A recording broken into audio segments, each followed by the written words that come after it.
जैसे कि हमने इस मंच पर इससे पहले भी बात की है, testing is a very important tool for early identification of cases.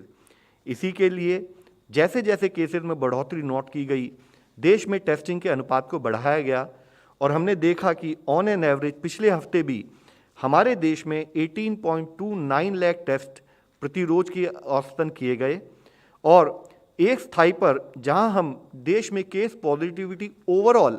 करीब 3.1% ऑन एन एवरेज नोट कर रहे हैं, फ्रॉम ए पीक ऑफ 21.6%, हमारा टेस्टिंग पर अभी भी उतना ही ध्यान बना हुआ है। लेकिन इस विषय में जहां इतनी सारी पॉजिटिव न्यूज़ हमारे सामने है, इन टर्म्स ऑफ कि डेली केसेस का reduction, in terms of active cases में कमी, रिकवरी रेट में वृद्धि, फिर भी देश के कुछ ऐसे एरियाज हैं जहां पर अभी केस पॉजिटिविटी 10% से ज़्यादा है। अगर हम पिछले हफ्ते का डेटा देखें,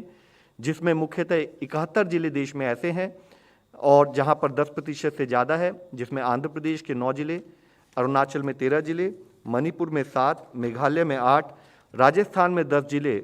और अन्य स्टेट में 1, 2 या 3 ऐसे जिले हैं जहां पर भी अभी इन्फेक्शन का स्प्रेड अधिक दिखता है।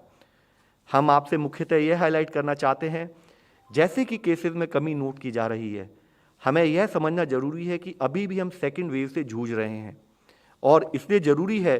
कि जिन एरियो में अधिक केसेस पाए जाएं, वहां पर हमारा कंटेनमेंट पर उसी तरह से एफर्ट चलता रहे।